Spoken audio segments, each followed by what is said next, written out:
actually like a lot more. A little more. All right, cool. All right, yeah. The next comic coming to the stage, very, very funny dude, coming all the way from the Great White North, from Minnesota. Everybody, please give it up for the very funny Philip Kolas, everybody. Stand up for the let here. Nice place, nice to meet you all. Hi guys. I'm having a good time.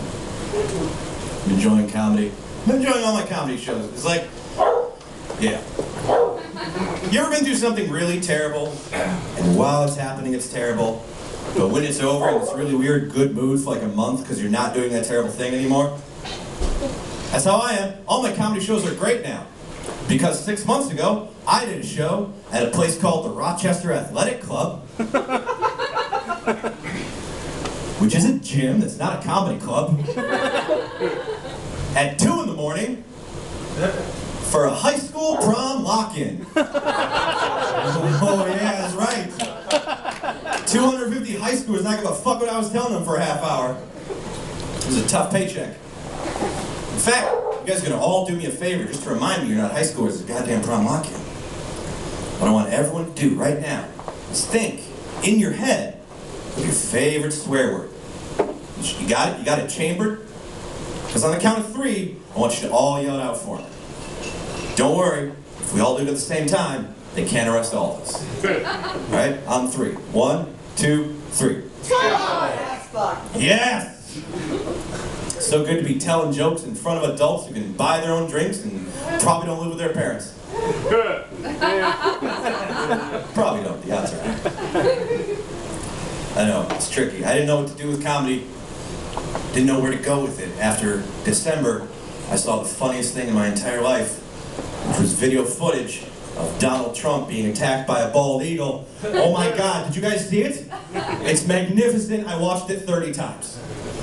He's having like a photo shoot with a bald eagle, because I think he thinks when you're president, you get to be Beastmaster of the bald eagles. And there's one on a nest, he's like, he reaches for the nest and fucking, like, oh my God, almost bit his goddamn fingers off.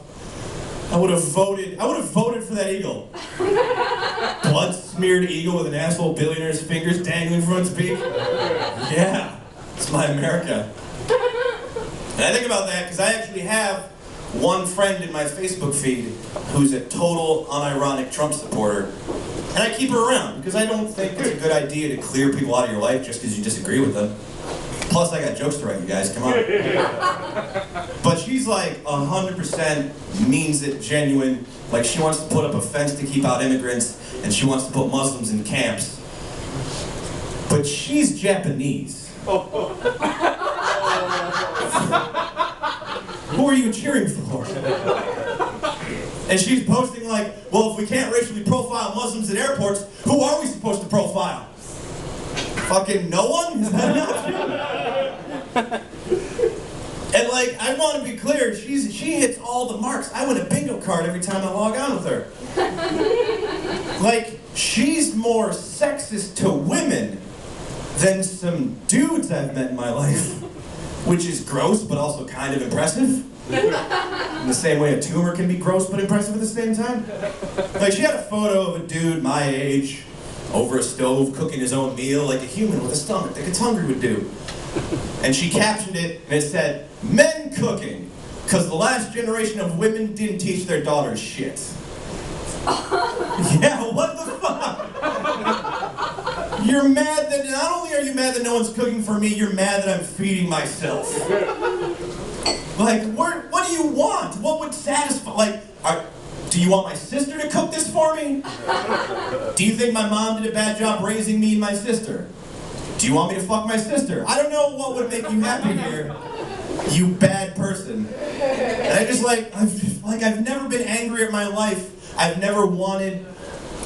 Someone made fun of my mommy, and I've never been angrier at someone for that ever. Awesome. That's not even the stupidest thing I've ever seen on the internet. That's this.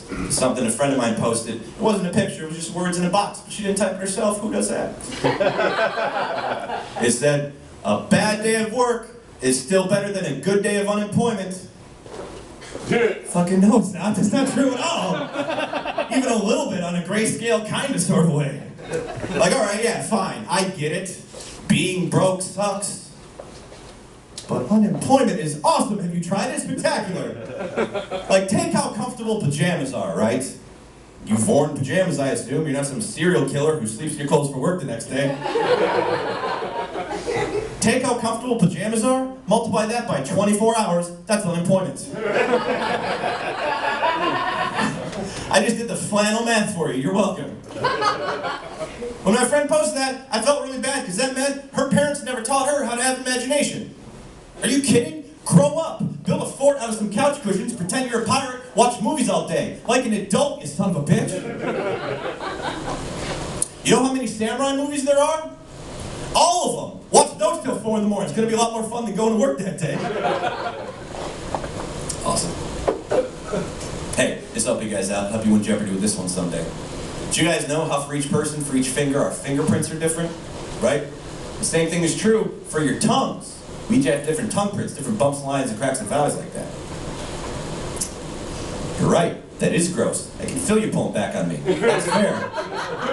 Here's what's worse, is that I learned that fact when I was in 4th grade. And what I did with that information is I drew all my classmates' tongues in a notebook. And no one took that as a warning sign. I had 25 people in that notebook. I'm pretty sure the teacher too. That's creepy and gross. Luckily I got bored with that. I need that shit following me into adulthood. Where's Phil? Oh, he's in the break room with Lisa, getting samples for his little serial killer human trophy notebook. Just call me Buffalo Phil. I know. It's important to end your jokes with a shitty pun, because every time I do, it adds a day to the end of my life. Because it steals a day of life from everyone in the audience. Groans your life force. All right, one more thing. I was watching a reality TV show. And you're following around some rednecks in Louisiana with TV cameras. Because why wouldn't you? Rednecks are magical people. They're the best for reasons such as this. They go fishing to eat for food, just like all God's people do. But they don't use a rod and reel, bait and tackle. Oh no, no time for that shit. They go fish noodling. Yeah, that's where you walk out into the lagoon. Find a hole where there's a catfish. Jam your arm in the hole. The catfish eats your whole arm. Exactly as planned. Of course it would. Why wouldn't it? Just got punched in the face at its front door. Of course it's angry. You yank the catfish out. Ha ha! Fish it! Got him right where I want him. They call it fish noodling. It should be called fishting. Thank you, Lefties. Stand up, everybody. You guys are great. Work the